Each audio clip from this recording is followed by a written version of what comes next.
What up, Fight World? It's your boy Ego, and I'm back with some more boxing. So, I've been kind of slacking on my predictions, getting them out at the last fucking moment, but at least I get them out before the fight. Unlike some of you guys wait for the outcome of the fight, and then you come back to my channel and start leaving dumbass comments like, "See, Abner Mars got knocked out. You don't know shit, man." So whatever. But anyway, at least I'm getting my predictions out before the fight, so you know where I stood, and if I'm right, I'm right. If I'm wrong, fuck it. So I want to do my prediction on the Delvin Rodriguez fight and Miguel Cotto. Um, I see this as a crossroads fight for Miguel Cotto. Um, I definitely have Cotto winning this particular fight. I think Cotto knows the extreme and pretty much where his career lies. Even though he had two respectable losses, I mean, the loss to Floyd Mayweather, he's the number one pound for pound guy. Um, Lost to Austin Trout, a fighter who was undefeated, a natural 154 pounder. In my opinion, those aren't terrible losses. Those aren't bad losses. Um, in terms of they're not losing to a person that you're just guaranteed to beat, like especially like a Mayweather. I mean, he's the number one pound for pound guy. And you've seen other fighters after that. Robert Guerrero, who was on a roll at welterweight, Canelo, who was undefeated and much bigger, they lost to him too. So I don't understand why so many people are counting Miguel Cotto up, or like chalking him up as he's just a lost cause. Like he's there's no fights he can win. I don't believe that. Um, Am I gonna say he looks as good as he did at the lower weight divisions? No, I won't say that either. But again, I think there's people Miguel Cotto can beat. Delvin Rodriguez is one of them. And basically, I think Cotto. A lot of people, I don't know, man. I don't know everyone's boxing knowledge, but you guys don't realize Cotto's resume is fucking ridiculous. He, out of all active fighters, he has one of the best resumes. Not only does he have one of the best resumes in terms of his fights or whatever, his win ratio. I mean, look at the people he lost to. He lost to Antonio Margarito, who was arguably cheating in their first fight. Then he avenged that loss, so he's 1 for 1 against Margarito. He lost to Pacquiao when Pacquiao was steamrolling everybody that he got in the ring with, and he was at a catchweight. He lost to Mayweather, and he lost to an undefeated fighter who's a southpaw, who's bigger than him, taller than him, and that kind of thing, and very crafty and slippery. So realistically, I don't understand why people give Cotto such a hard time. I mean, this guy's a warrior. He has this very stoic look on his face when he comes in the ring. He means business. I think maybe possibly some of his passion for boxing died down, or just distractions, wanting to be a family man, just reevaluating his life after his father passed away. Um, it might have put some stuff in perspective, like I got to be here for my kids. I want to spend more time with my wife and my family and that kind of stuff. So I think he's subsided a little bit, but again, he's not like where Arturo Gotti was at the end of his career. Rest in peace. Um, so I think there's still guys Cotto can beat.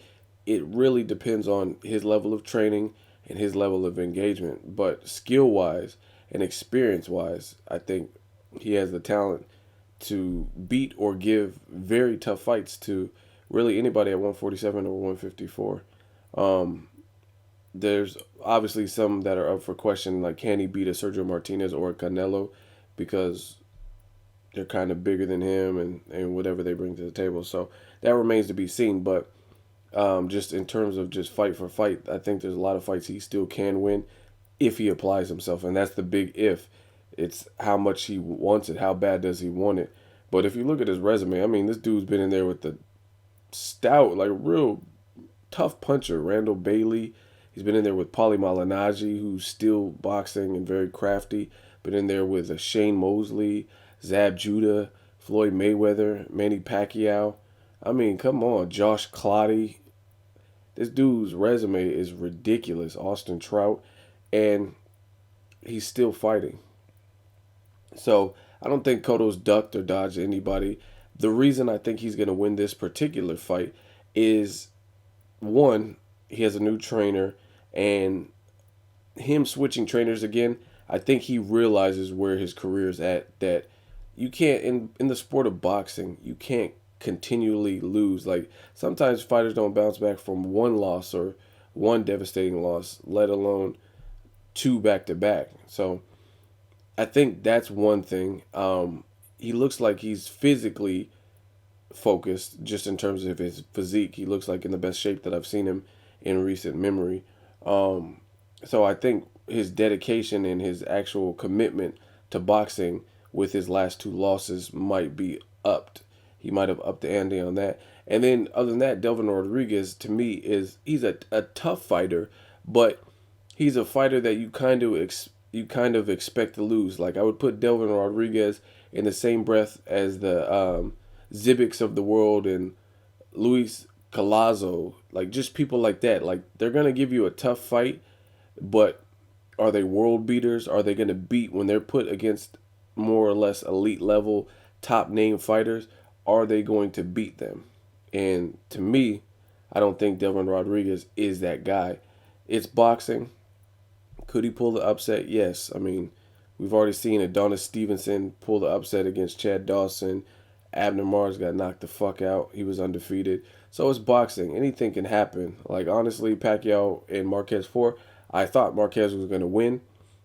Just be really focused and outbox him. I didn't think he was going to knock him out inside of 6 rounds. So, yeah, boxing, you expect the unexpected. But this is a prediction video, and I'm just giving you my outward thoughts. And I just think Delvin Rodriguez doesn't bring enough to the table to kind of match wits with the Cotto, especially if Cotto's focused.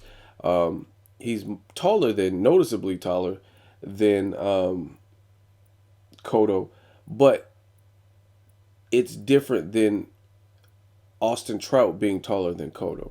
Here's why. One, Austin Trout was a southpaw, and he's very crafty, very slippery, and he outboxed Cotto.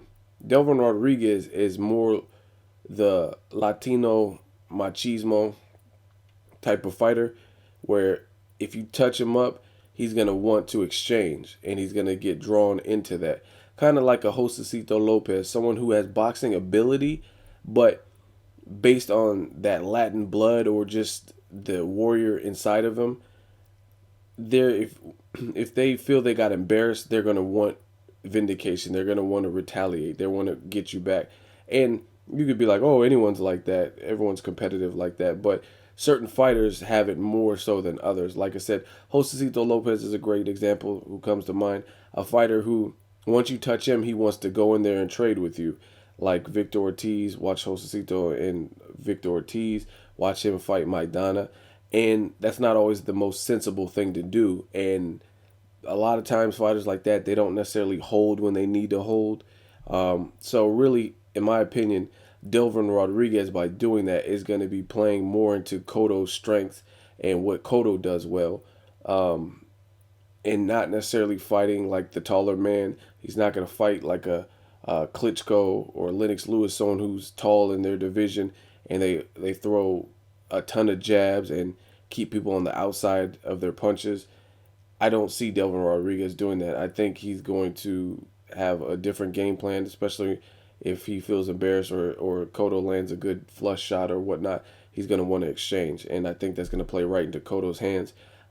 He's not going to have to search. Cotto's not going to have to search for Delvin Rodriguez in the same way that he would have to track Austin Trout down, because Austin Trout is far more crafty. He's big, but he uses movement. He does have lateral movement, and he uses the ring to his advantage. And Cotto just looked very lethargic in that fight in general. But again, with this fight, Cotto looks like he's in good shape. He looks to be in tip-top shape. Delvin Rodriguez doesn't fight like he's the taller man, and I don't even think he's going to necessarily fight the right smart fight that would win him this fight. I think he's more inclined to do the exchanges, even if it doesn't benefit him.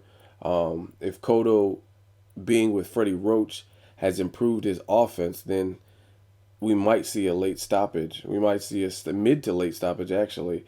But Delvin Rodriguez, he's a tough customer. He's went the distance with people like Austin Trout, so he might go the distance. I would say possibly a stoppage around rounds 5 or 6, and if not, I would say go the distance with Delvin Rodriguez, and then just convincingly win. I think Cotto's going to convincingly do enough to win this fight.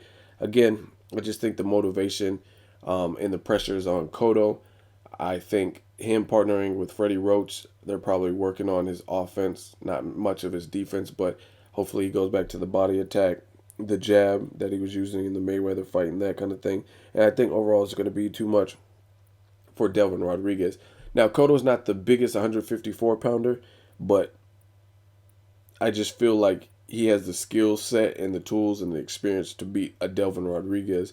And this is a confidence builder fight to get him back in the mix of the big fights, because he could still sell crowds. They're projecting like 13,000 people to be at this event. Obviously, mostly because Cotto, I know they're not coming for Terrence Crawford in drones like they would come with Cotto. I'm not saying he don't have any fans, but obviously the bulk of that crowd is for Cotto or pro Cotto, as opposed to any other names, because the other names aren't as big in the sport of boxing. So Cotto's put it down for so long. I think his experience, his skill set, and his pressure style will be too much for Delvin Rodriguez. Possibly like a mid round stoppage or a decision if Delvin Rodriguez can touch it. Like just remain tough throughout the fight. I just don't see Delvin Rodriguez being a world beater enough to pull the upset.